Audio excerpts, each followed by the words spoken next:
Real estate రంగంలో 36 సంవత్సరాల అనుభవం కలిగిన ఎన్ఎస్ఆర్ డెవలపర్స్ వారి భోగి శుభాకాంక్షలు. మీ నల్లమల్లి శ్రీనివాసరావు. భారత్ కు డర్టీ డ్రాగన్ పక్కలో బెల్లంలా తయారైంది. ఎన్నిసార్లు శాంతి ఒప్పందాలు చేసినా తన తీరు మాత్రం మార్చుకోవడం లేదు. ఏదో విధంగా ఇండియాను ఇబ్బంది పెట్టాలని చూస్తోంది.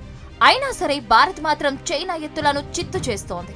తాజాగా సరిహద్దులో చైనా తీరు మరోసారి వివాదాస్పదంగా మారింది. తూర్పు లడఖ్లోని లైన్ ఆఫ్ యాక్చువల్ కంట్రోల్లో చైనా సైనిక విన్యాసాలు చేపట్టింది. యుద్ధ సన్నద్ధత, సరుకు రవాణాలకు సంబంధించి విన్యాసాలు చేపట్టింది.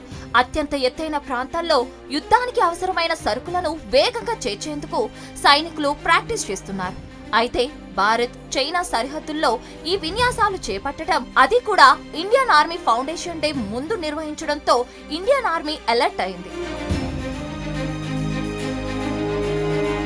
ఈ విన్యాసాలను షిన్జియాంగ్ మిలిటరీ కమాండ్ కు చెందిన రెజిమెంట్ నిర్వహిస్తోంది.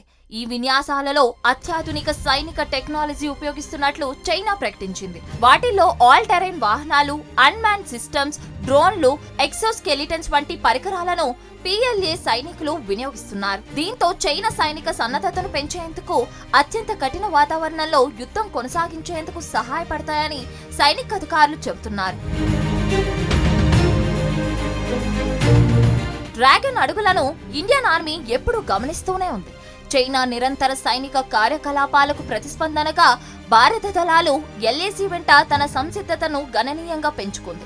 హిమాలయాల్లో పోరాట పటిమను పెంచుకునేందుకు ఇండియన్ ఆర్మీ కూడా ఏటా హిమ్ విజయ్ డ్రిల్స్ నిర్వహిస్తోంది. చైనీస్ కదలికలను పర్యవేక్షించడానికి అధునాతన నిఘా వ్యవస్థలు, డ్రోన్లు, ఉపగ్రహ చిత్రాలను ఉపయోగిస్తోంది. సరిహద్దులో కీలకమైన రోడ్లు, వంతెనలు, సొరంగాలు నిర్మాణాలను భారత్ వేగవంతం చేసింది. తాజాగా కశ్మీర్లో జెడ్మోడ్ టనెల్ ను కూడా ప్రధాని మోడీ ప్రారంభించారు.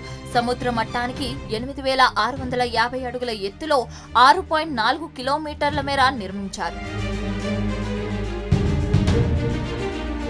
4 ఏళ్ల క్రితం చైనా సరిహద్దులో చెలరేగిన వివాదంలో కల్నల్ బి సంతోష్ బాబుతో సహా 20 మంది భారతీయ సైనికుల ప్రాణాలను బలిగొన్న తర్వాత ఆ ప్రాంతం ఉద్రిక్తంగా మారింది. 2022లో అక్టోబర్ నెలలో కీలక ఒప్పందం కూడా జరిగింది. ఫలితంగా ఇరు దేశాలు కొన్ని బలగాలను బోర్డర్ వద్ద నుంచి ఉపసంహరించుకోవాలని నిర్ణయించాయి. అయినా సరే చైనా మాత్రం తన వక్రబుద్ధిని మరోసారి బయటపెట్టింది. మొత్తంగా చూస్తే చైనా భారత్ సరిహద్దులో పరిస్థితులు మరోసారి ఉద్రిక్తంగా మారే అవకాశాలు కనిపిస్తున్నాయి. మరిన్ని వీడియోస్ కోసం ఛానల్ ని సబ్స్క్రైబ్ చేయండి. లేటెస్ట్ అప్డేట్స్ కోసం వాట్సాప్ ఛానల్ ని ఫాలో అవ్వండి. ఆ లింక్ డిస్క్రిప్షన్ లో ఉంది.